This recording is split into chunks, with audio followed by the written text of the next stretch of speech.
একটা ভালো কথা আছে, যদি আপনি ভয় পেয়ে চলতে আরম্ভ করেন আর ভালো মানুষের মতো সবার কথা শুনতে শুরু করেন, তাহলে আপনার জীবনের নির্ণয় অন্য লোকে করবে, আর তার জন্য যে কুফল বা প্রবলেম সেটা আপনি ভোগ করবেন। নমস্কার বন্ধুরা, আমি সন্দীপ গুপ্ত। আজ আপনাদের একটা ছোট্ট কিন্তু সুন্দর গল্প শোনাবো। এক ভদ্রলোকের একটা মিষ্টির দোকান ছিল। ভদ্রলোক, ভদ্রমহিলা আর তার মেয়ে ছিল। মেয়ে কলেজে পড়ে। দোকানটা বেশ ভালোই চলতো। মেয়েটা যখন গ্র্যাজুয়েশনের ফাইনাল পরীক্ষাটা দিয়েছে, হঠাৎ করে একদিন ভদ্রলোকের হার্ট অ্যাটাক হয় এবং সঙ্গে সঙ্গে মারা যান। মেয়ে আর মায়ের মাথায় তো আকাশ ভেঙে পড়ে। আস্তে আস্তে কয়েকদিন যাওয়ার পরে যখন তারা সামলে উঠেছে, তখন মেয়েটা বলল, মা, দোকানটা কী হয়েছে? দোকানটা এদিকে বন্ধই ছিল। দোকানটা তো মেয়ে বলল, কোনো চিন্তা নেই, আমরা এই দোকানটা চালাবো। ওরা দুজনে মিলে সব কারিগরদের ডেকে দোকানটা খুলে আবার সাজিয়ে বসলো। এই মেয়েটা যেমন মিষ্টি দেখতে ছিল, ওর স্বভাবটাও তেমনি মিষ্টি ছিল। ও কাস্টমারদের সঙ্গে এত সুন্দর ডিল করতে শুরু করলো, কিছুদিনের মধ্যেই দোকানটা চলতে শুরু করলো। মেয়েটা যখন দোকানটা শুরু করেছিল, বাইরে একটা বড় বোর্ড টাঙিয়েছিল। সেখানে লেখা ছিল, এখানে নানা রকম সুস্বাদু মিষ্টি পাওয়া যায়। হঠাৎ করে একদিন একজন জ্ঞানদাতা লোক এলেন। তিনি এসে বললেন, আপনাদের দোকানের মিষ্টি তো এত ভালো, কিন্তু আপনাদের বাইরে বোর্ডটাতে একটা প্রবলেম আছে। মা জিজ্ঞেস করলেন যে কী প্রবলেম? উনি বললেন, লেখা আছে এখানে নানা রকম সুস্বাদু মিষ্টি পাওয়া যায়। তো মিষ্টি কোথায় বিস্বাদ হয়? পৃথিবীর কোন কোণেতে মিষ্টি বিস্বাদ হয়? যে মিষ্টি খেলে আপনার নিম পাতার স্বাদ মনে পড়বে? সুস্বাদু কথা মুছে দিন। আমি তো আপনাদের ভালো চাই, ওই জন্য একটু বললাম। ভদ্রমহিলা ভাবলেন, ঠিকই তো, মিষ্টি আবার কোথায় বিস্বাদ হয়? উনি যখন রঙের মিস্ত্রিকে ডেকে বললেন, ওই জায়গাটা পেন্ট করে দাও।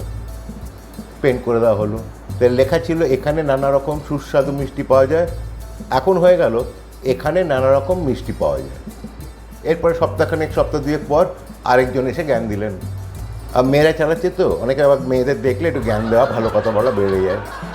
তিনি এসে বললেন যে আপনাদের এখানে লেখা আছে এখানে নানা রকম মিষ্টি পাওয়া যায়। কোনো মিষ্টির দোকানে কি একরকম মিষ্টি করে? দেখেছেন কোথাও যে কোথাও শুধু রসগোল্লা পাওয়া যায়, কোথাও বোঁদে পাওয়া যায়? এরকম হয়? নানা রকম কথাটা এখানে একদম ম্যাচ করছে না। আপনাদের মিষ্টিগুলো এত সুন্দর, কিন্তু বাইরের বোর্ডটা একটু গণ্ডগোল হয়ে আছে। নানা রকমটা মুছে দিন, তাহলে দেখবেন ভালো লাগবে। ওনারাও ভাবলেন বোধহয় উনি ঠিকই বলছেন। তখন ওরা রঙের মিস্ত্রিকে ডেকে বললো, ওই নানা রকম কথার ওপর কালো পেন্ট করে দাও, ঠিক হয়ে যাবে। ছিল এখানে নানা রকম মিষ্টি পাওয়া যায়, এখন দাঁড়ালো এখানে মিষ্টি পাওয়া যায়। কিছুদিন পরে আরেকজন এলেন। আপনাদের ভালো চাই তো, সেই জন্য ওই টাইপের একজন লোক। তিনি এসে বললেন, আপনাদের বোর্ডটাতে লেখা আছে এখানে মিষ্টি পাওয়া যায়। তো মিষ্টির দোকান তো এটাই, মিষ্টি এখানে না পাওয়া গিয়ে কি পাশের পাড়া স্টেশনারি দোকানে পাওয়া যাবে? এটা একটা অদ্ভুত কথা। এখানে কতটা মানে আছে? আমার মনে হয় আপনারা এখানে কথাটা উঠিয়ে দিন, জিনিসটা খুব সুন্দর হবে, আপনার দোকানটা ভালো চলবে। আমি আপনাদের ভালো চাই তো, সেই জন্য। তখন আবার এই পেনটাকে ডেকে বললো, এখানেটা উঠিয়ে দাও। উঠে গেলে এখানে এখন লেখা রইল মিষ্টি পাওয়া যায়। এটা অনেকটা সেই হারাধনের 10টি ছেলের মতো অবস্থা। আস্তে আস্তে করে একটা ছেলে গায়েব। এরপরে দিন যায়, এই জ্ঞান দেওয়ার লোকের তো অভাব হয় না। আরেকজন জ্ঞানদাতা এলেন। তিনি এসে বললেন, আপনাদের দোকানের বাইরে বোর্ডটাতে দেখলাম লেখা আছে মিষ্টি পাওয়া যায়।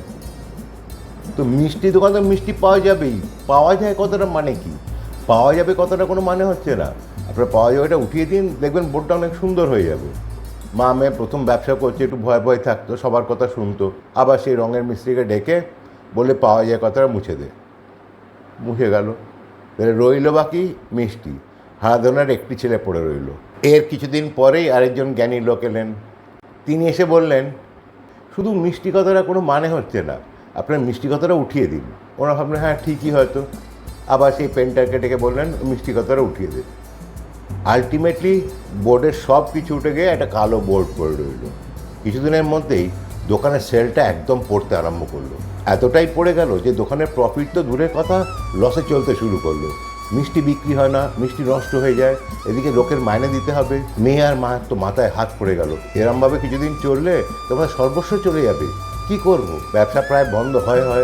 একদিন দোকানে বসে আছে, মেয়েটার কলেজের এক বান্ধবী মেয়েটার সঙ্গে দেখা করতে এসে খবর পেয়েছে ওরা মিষ্টির দোকান দিয়েছে, তো মিষ্টির দোকানেই এসে বললো, কী রে, তুই মন খারাপ করে বসে আছিস কেন? সে এতদিন পরে বন্ধুদেরকে কেঁদে ফেললো। ও দেখ আমাদের কি অবস্থা, দোকানটা এত ভালো চলছিল, এখন একদম বন্ধ হয়ে গেছে, এত টাকা লস হচ্ছে যে আমরা কী করে চালাবো ভেবে পাচ্ছি না। সে বলে, দাঁড়া, তোদের মিষ্টি ঠিক আছে তো? বললো, মিষ্টি খেয়ে দেখ। সেটা খেয়ে দেখলে বললো মিষ্টি তো অসাধারণ, মিষ্টি তো তোদের খুব ভালো, তুই চলবে না কেন, তুই দাঁড়া দাঁড়া বলে সেটা বাইরে গেল। ওদের দোকানটা বাইরে থেকে দেখে দৌড়তে দৌড়াতে এসে বলে, তুই কি পাগল না মাথা খারাপ, তোকে বুদ্ধি বলে কিছু নেই, এত বড় দোকান, এত সুন্দর একটা বোর্ড লাগিয়েছিস আর বোর্ডটা ফাঁকা রেখে দিয়েছিস। শিগগিরই লোককে ডাকা, লোককে ডেকে ওখানে লেখ, এখানে নানা রকম সুস্বাদু মিষ্টি পাওয়া যায়, তুই দেখ তারপরে কী করে চলে।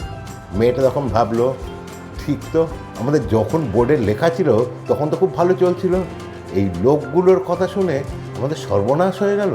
দোকান আবার ভালো করে চলতে আরম্ভ করলো। এটা ছোট্ট একটা গল্প বটে, কিন্তু একটা বড় কথা আমরা শিখতে পারি। ভালো মানুষ হওয়ার কোনো দরকার নেই, ভদ্র থাকুন, ভদ্র ব্যবহার করুন, কিন্তু নিজের বুদ্ধিটা কাজে লাগান।